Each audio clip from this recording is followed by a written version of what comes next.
Կարեն Դեմիրճյանն այն եզակի քաղաքական պետական գործիչն է, ով մարդկանց հետ ընդամենը մի քանի րոպե շփման արդյունքում կարող էր գերել նրանց։ Այսօր նրա ծննդյան 81-ամյակին Կոմիտասի անվան Պանթեոն այցելողները բազմաթիվ հիշողություններով էին եկել։ Իրենց երջանիկ են համարում նրանք, որոնց բախտ է վիճակվել աշխատել Կարեն Դեմիրճյանի հետ։ Նրան ժողովուրդը ի սրտե սիրել է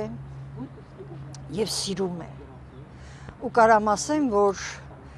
հայ ազգը իր պատմության մեջ նրա անունը, նրա կատարած գործերը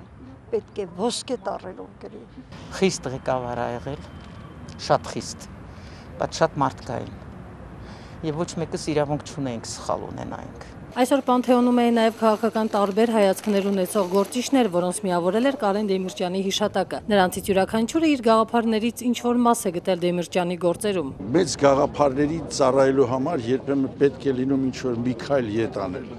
Ես հաստատ համոզված եմ, որ Դեմիրճյանը երբեք չդադարեց կոմունիստ մնալուց, հաստատ համոզված եմ դրանում, եւ ես գիտեի, որ հետագայում նրա նպատակն էր ամբողջ երկիրը միավորելու եւ նորից սոցիալիստական ճանապարհով տանելու։ Փորձել եմ ընդօրինակել, բայց երբևէ չեմ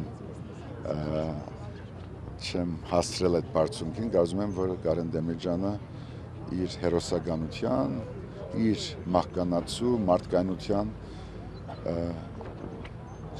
մեջ ունեցել է վեհանձնություն։ Կարեն Դեմիրճյանը կյանքից զրկվեց 1999 թվականի հոկտեմբերի 27-ին, երբ երկրի օրենսդիր մարմնում ահաբեկիչների զոհ դարձան 8 պետական այրեր։ Մինչ օրս հասարակությունը, ինչպես նաև զոհերի հարազատները չեն ստացել իրենց հուզող հարցի պատասխանը, ովքեր էին կանգնած ահաբեկիչների հետևում։ Կգա օրը, որ ընդամենը պետք է ուշադիր լինել,